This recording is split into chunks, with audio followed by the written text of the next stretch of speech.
Oral questions by members. Kamloops Centre.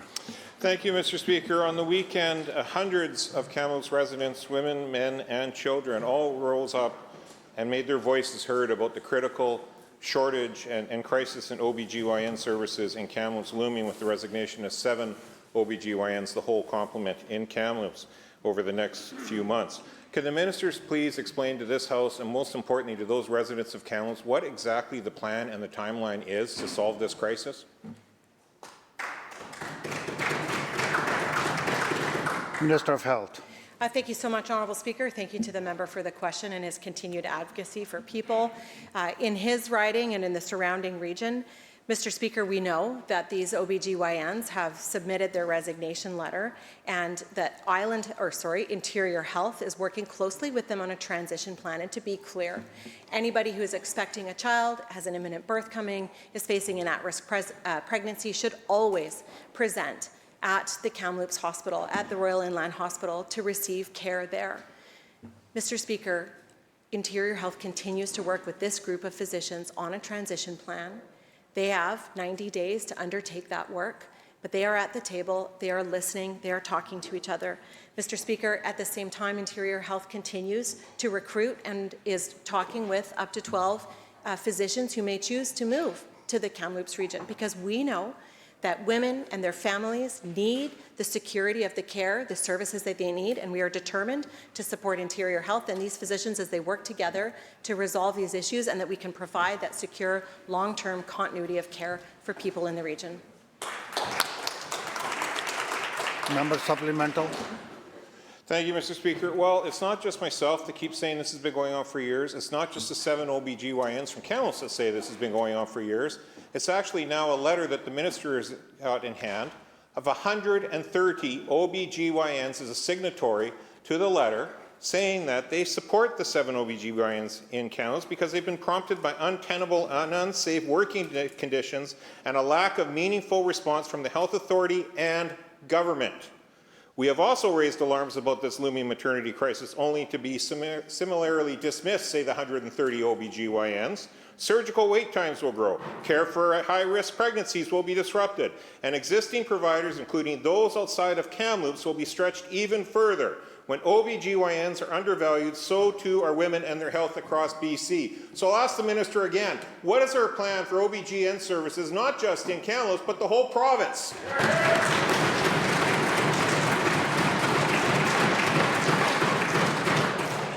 Minister. Thank you so much, Honourable Speaker. And again, this is why the work that Interior Health is doing with this group of physicians and more broadly is so important. To hear the concerns, to listen to them, and my message to those doctors, to Interior Health, is I expect them to be together, to work through at the table, to work through some of these issues. Mr. Speaker, it also speaks to some of the bigger issues we are seeing in the strain of the healthcare system and facing a shortage of physicians in this province. That is why we have taken such extraordinary steps, like opening up a brand new medical school in Surrey, Mr. Speaker. Like continuing to streamline the credentialing of physicians who come from other jurisdictions who choose to work here in British Columbia, Mr. Speaker. This is the work we have to do to continue to strengthen and bolster not just OBGYN services, but other specialty services, family practice, primary care, Mr. Speaker, because that is what British Columbians need and deserve, and that is what this government will continue to prioritize and work on every single day. Member second supplemental. Thank you, Mr. Speaker. Well, it's almost like the OBGYNs never get listened to by this minister. We raised concerns about the 12 phantom new OBGYNs last week. The letter raises concerns, and yet in her first answer today, the minister clung to these 12 OBGYNs coming in as new recruits. Here's what the letter says from 130 OBGYNs, including the Vice President and the past President of the Society of Obstetricians and Gynecologists of BC. And it says, the provincial OBGYN community is small and closely connected. We are alarmed by the short-sighted reliance on locum physicians as stopgaps and an unrealistic plan to recruit 12 new OBGYNs to a community where current staff have been unsupported and exposed to unsafe working conditions. The use of these short gaps, stopgaps, rather than negotiating fairly with the current OBGYN group has not gone unnoticed. We will not be participating in these temporary coverage plans or in the supervision of new hires under these conditions. That's 130 OBGYNs, not a politician speaking. What does the minister have to say to that?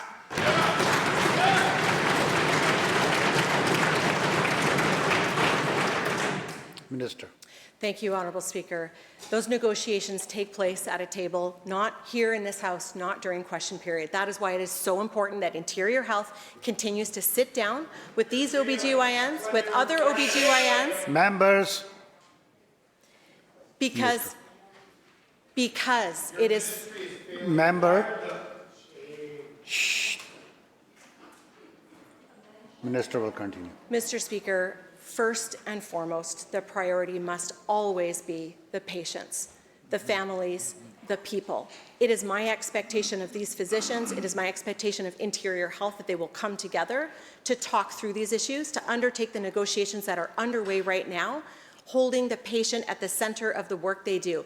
I am confident that if they do that, they can come together. And Mr. Speaker, my commitment to them, to Interior Health, is to listen to them, is to support them, and to do everything that we can to support maternity services, not just in Kamloops, but in every community across this province. Member for Kelowna Centre. So Kamloops is not the only region driving out BC's healthcare practitioners. 4 psychiatrists resigned from Vernon Jubilee Hospital on Thursday, citing overwhelming workloads and lack of support. Will the minister order an independent public review of Interior Health and deploy emergency recruitment and retention measures today? Yes or no?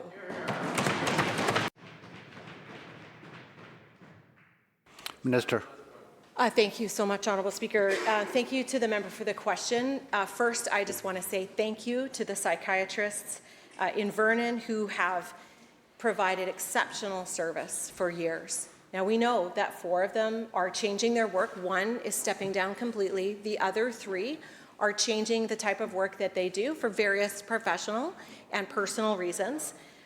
Mr. Speaker, Interior Health is actively working with those psychiatrists, again, to finalize their transition plans. And at the same time, there are an additional 6 psychiatrists in Vernon who are ensuring that those services are there for people. Mr. Speaker, it's vitally important that people know that that care is there for them and that they should present at the hospital should they need it. Mr. Speaker, Interior Health will shortly be undertaking a recruitment campaign specifically for new psychiatrists in Vernon. That work will be announced soon, and that will be part of building the team, again, so that we can continue to see the building, the bolstering, the strengthening of our healthcare workforce here, not just in Vernon, but across BC.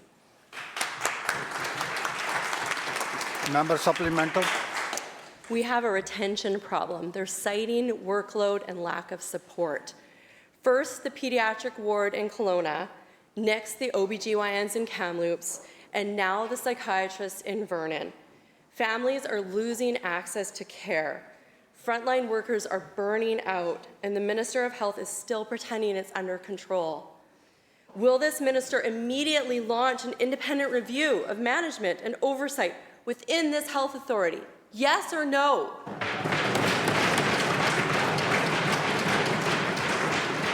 Minister. Thank you, Honourable Speaker. It is no secret, I know, that the healthcare system is under strain, that things are hard.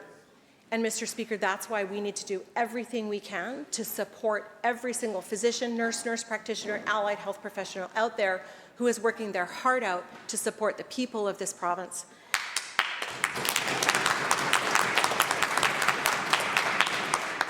Mr. Speaker, we're going to continue that work to support those healthcare workers and to continue to build and strengthen the system. Mr. Speaker, I know the member understands that we have undertaken a review of all health authorities, looking at administrative spending, looking to redirect resources to the front line to support the work that people are doing so that British Columbians get the care when they need it and where they need it. And Mr. Speaker, we will continue that work. It will not end. Leader of the third party. Thank you, Honourable Speaker. I want to start by wishing all BCGEU employees the best on their first day back after 8 long weeks, and also acknowledge the damage done by the longest public service strike in BC's history. Mr. Speaker, this government wants us to be the economic engine of Canada. Well, in West Vancouver Sea to Sky, our engine is tourism. Whistler Blackcomb is facing 2 critical delays: a recruiter's license renewal needed to hire 60 foreign workers, and essential equipment stuck in the Port of Tacoma. Across BC, prospective parents are at risk of missing the window for IVF treatment. Single moms didn't receive their affordable childcare benefit, and restaurants and bars are reporting $250 million in loss of sales. The length of this strike means that BCGEU and PEA employees will now be buried under an avalanche of backlogged work. So to the Minister, what is this government's plan to address the backlog created by the strike? Not just putting liquor back on the shelves, but making sure that people can access the essential services they've been denied for over 8 weeks. Minister of Finance.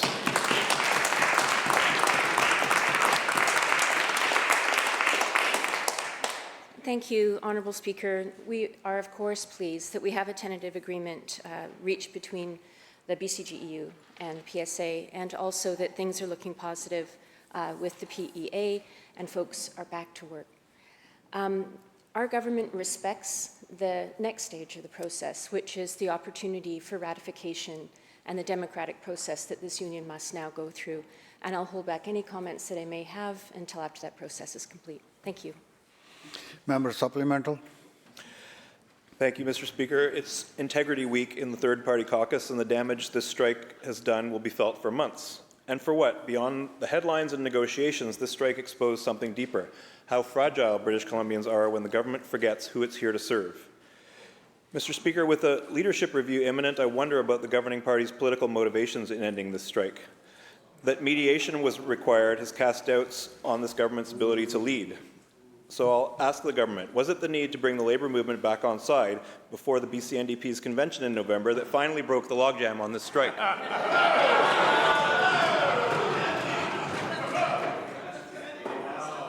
Minister of Finance. Thank you, Honourable Speaker. From the beginning of this labour action, our government has been clear that there's been 2 objectives. One is to ensure a fair agreement for these workers that deliver really important services to British Columbians, and at the same time to protect the bottom line and to ensure that we're being fair to all taxpayers. We're very pleased that we have reached a tentative agreement, and I'll hold back any further comments until after the space has been created for the unions to go through the democratic process and make their decision about the agreement. Thank you. Leader of the Fourth Party. Thank you, Mr. Speaker. He threw a rock at Donald Trump and got bulldozed. Ontario Premier Doug Ford antagonized President Trump by running attack ads against him in the United States. As a result, Trump raised tariffs by 10% and ended all trade talks with Canada. Having humiliated himself, Ford pulled the ads, but the damage is done. It was a reckless move. But unfortunately, Mr. Speaker, not to be outdone by Mr. Ford, our Premier is even more reckless. He's now launching his own anti-Trump attack ads in the U.S. These ads give Trump an excuse to retaliate with even more tariffs against BC when we're already hurting. Mr. Speaker, is the Premier's personal hatred for Donald Trump more important than our economic safety? Minister of Jobs and Economic Growth. Thank you so much, Honourable Speaker. Honourable Speaker, it's vitally important that all provinces make the case to Americans when there's tariffs and duties that are put in place that are unjustified and impact workers and families in our communities. Honourable Speaker, it's vitally important that we make sure that all Americans, our friends across the border, understand that right now the tariffs on British Columbia and Canada are higher than they are in Russia. It's vitally important for our friends in the U.S. to understand that every time they raise tariffs on British Columbia and Canada, it's going to increase the cost of housing for them in their communities. Honourable Speaker, we're going to continue to do that advocacy. We're going to continue to raise the noise to the federal government that we need strong action, and we need it immediately. And of course, we welcome any supports that will help workers transition, Honourable Speaker, but our number one priority is to keep people working in our communities. So we will not apologize for raising our voice to fight for workers and fight for families here in British Columbia, Honourable Speaker. I welcome all sides, all members in this House to join us in that fight.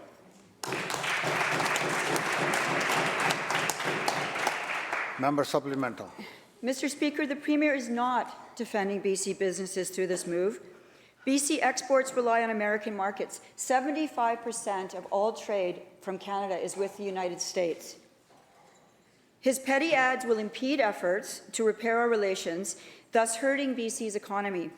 He criticizes Trump, but you know who the Premier will never criticize? The dictator of Communist China, Xi Jinping. China interferes in our elections, holds our citizens hostages, and has even imposed 100% tariffs on our canola and seafood sectors. Chinese tariffs have decimated BC businesses. But instead of retaliating and railing against China like he does with Trump, the Premier rewarded our economic enemies in China with a multi-billion-dollar BC Ferries contract. Mr. Speaker, my question is for the Premier. Since he's denouncing our biggest trade partner, the United States, will the Premier also denounce Communist China and its dictator, Xi Jinping? Minister. Thank you, Honourable Speaker. We continue to make the case to our friends in the U.S. that the tariffs on our forest sector are having a disproportionate impact, not only on workers and families on our side of the border, but also across the border, Honourable Speaker. I don't know why this member continues to deny that that impact is hurting families in our communities. It continues to hurt families in our communities. And so I think all of us should be standing up for forestry. I know, because when I look across the way and I talk to colleagues across the way, they understand how important these jobs are to our communities, Honourable Speaker. We continue to make the case for all communities to lower trade barriers, Honourable Speaker. The Premier has made several trips to Asia to make sure that we can strengthen our trade opportunities. And on top of that, Honourable Speaker, we have committed to all of our partners across the country that we will do our part to make sure when their goods are coming to British Columbia that we help them find new markets as well, Honourable Speaker. So we're not going to apologize for fighting out for workers in British Columbia. I certainly hope that the members can turn their heads away from being so pro-Trump that they realize that they also represent people in this community, in this province as well. Member for Kelowna Mission. Mr. Speaker, we gave the new CEO of Interior Health the benefit of the doubt, but nothing has changed. It's still the same regime, the same broken trust, the same service interruptions as doctors walk away. It's clear there has been a failure to reset the system. What is the Minister of Health going to do today to start actually rebuilding confidence and trust for the doctors, nurses, and healthcare professionals who work in Interior Health and for the people and families who depend on it? Minister of Health. Thank you so much, Honourable Speaker. Interior Health continues to work hard each and every single day at the work of strengthening the healthcare system, of delivering care, excellent, exceptional care in our publicly funded universal healthcare system here in British Columbia. Mr. Speaker, the leadership team at Interior Health has my confidence, and I know that the new CEO, I know that she is working hard each and every single day, as is every healthcare worker in the Interior Health system. Mr. Speaker, over the past months and years, Interior Health has made some extraordinary strides in physician recruitment. They have hired 1,165 net new regular positions into all of the occupations in 1 year alone, just this year, 2025. Mr. Speaker, they continue to hire regular, active, casual staff. They have 94 signed offer letters from physicians, Mr. Speaker, who are choosing to provide care in Interior Health. 4 signed letter offers from psychiatrists, 3 signed offer letters for OBGYNs. Mr. Speaker, this is a health authority that continues to do the work, and Mr. Speaker, I will continue to support them in the work that they are doing. Member for North Island. Burnout is driving resignations across healthcare from OBGYN in Kamloops to psychiatrists in Vernon. Frontline healthcare workers are simply becoming demoralized. There are 147 psychiatrist postings listed on the government's own website. 10 pages of vacancies, proof that this isn't isolated, it's everywhere. Now we're up to 151. The reality of not having psychiatric care means more suicide, more deaths on the streets, more encampments, more safety issues for everyone from streets to homes. And all these issues will spill over from Vernon to Kelowna to the downtown east side. So when will the Premier, the leader of the so-called universal health care, take access to psychiatry care seriously?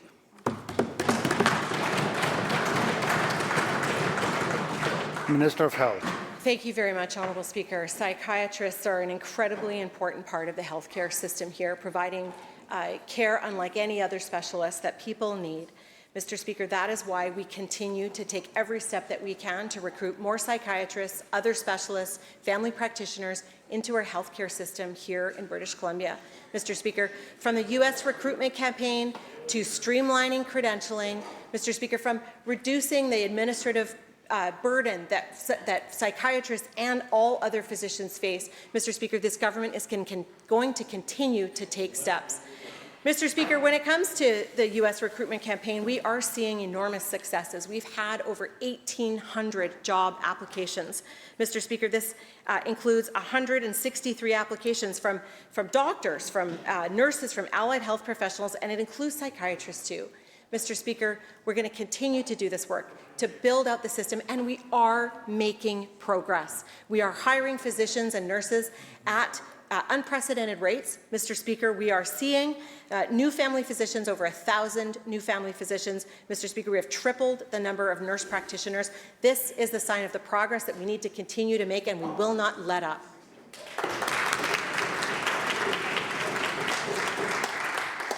Member for Prince George, Valemount. A local mother, Leanne, is a former nurse whose 17-year-old daughter's life was saved by saplings. Gave a simple warning, quote, "We are going backwards, not forwards." Saplings Mental Health in Fort St. John has been credited for saving young lives. Yet this government is cutting its funding. Those cuts that mean after a youth is discharged from hospital, there will be no immediate in-person mental health support left in this community. Will the minister restore this funding or admit that under this government, in the North, youth do not deserve access to suicide prevention?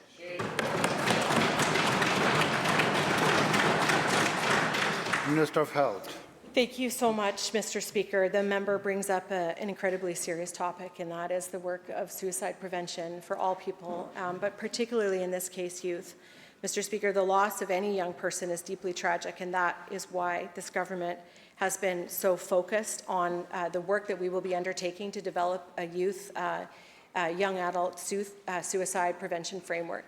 Mr. Speaker, the supports that children and youth need are absolutely vital, and that is why, again, we have put so much into building out a system of care, of mental health, substance use supports, of primary health care for youth in this province, Mr. Speaker. We're going to continue to do that work, expanding the Foundry system, expanding the integrated child and youth care teams, expanding prevention funding in schools to help young people identify the issues that they face and appropriate ways to be able to deal with those. Mr. Speaker, we're going to continue this work because we know just how important it is.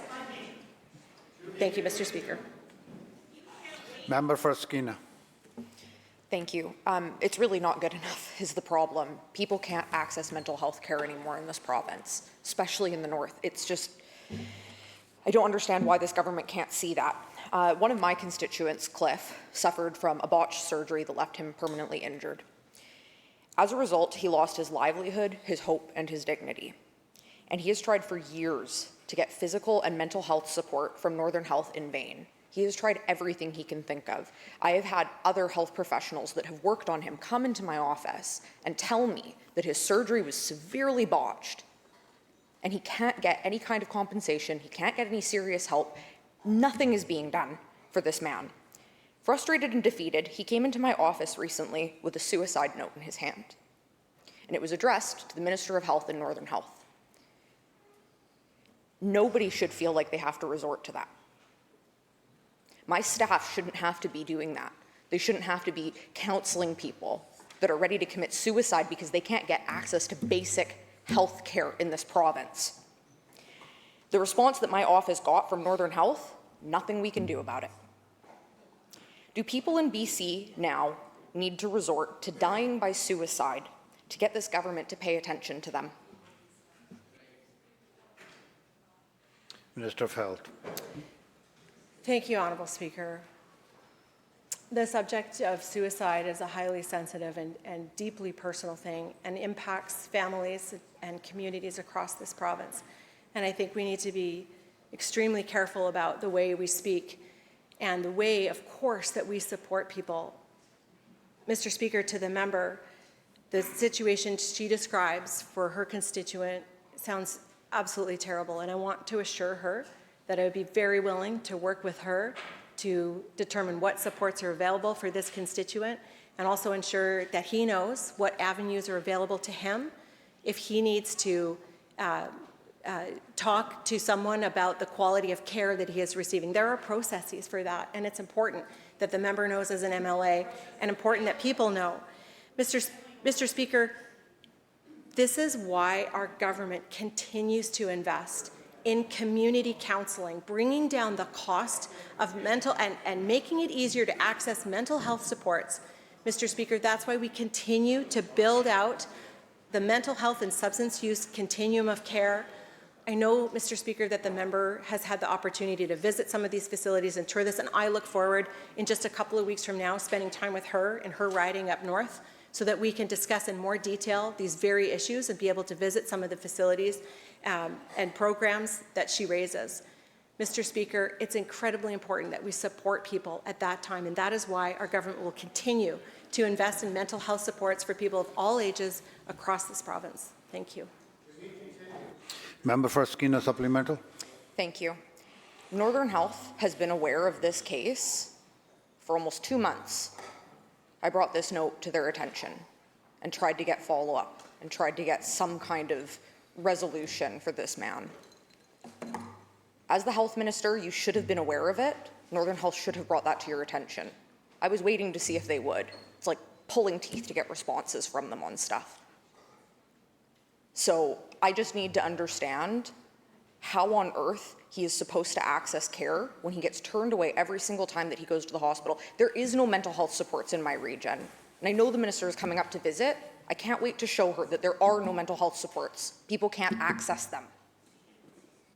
Minister.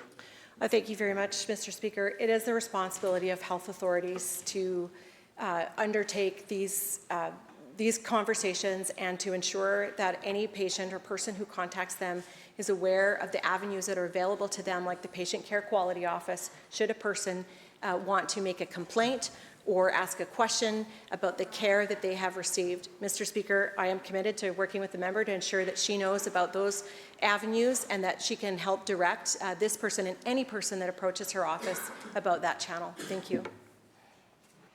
Member for Surrey White Rock. Thank you, Mr. Speaker. Interior Health is in crisis. We've seen 7 OBGYNs walk out in Kamloops. Now we're seeing psychiatrists leave in Vernon. Fraser Health, well, we know the stories there. They're horrific. 12 to 14-hour wait times at Surrey Memorial. Delta Emergency closed numerous times. Langley, 8 to 14-hour wait times.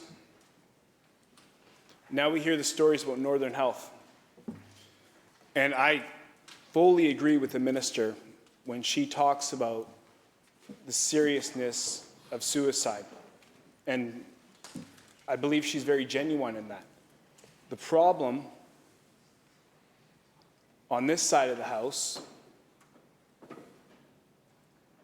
is that when it comes to making commitments on programs such as saplings that has been proven to save lives, this government, this minister, has made a choice to cut those programs that are saving lives. So how can the minister justify her comments when we are seeing a program that has worked and her government, her ministry, her premier have chosen to close the doors and cut this vital program? Will the minister step in and provide that funding today, yes or no?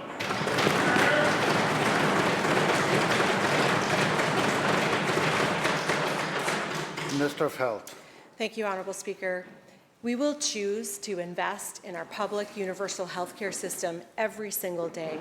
Mr. Speaker, we will choose to continue to build more hospitals, more urgent and primary care clinics. Mr. Speaker, we will choose to build more cancer centres. We will choose to build the road to recovery. We will choose to expand that out across every health authority in this area. We will choose to build more, to add more family physicians into our rosters. Mr. Speaker, we will choose to add more specialists. We will choose to go to the U.S. and invite physicians, nurses, and healthcare workers to come and practice here. Members, it's a very, member asked a very serious question, and he deserves an answer. Minister is going to continue. Please, thank you. Thank you, Mr. Speaker. What we will never choose to do is build a two-tier private system.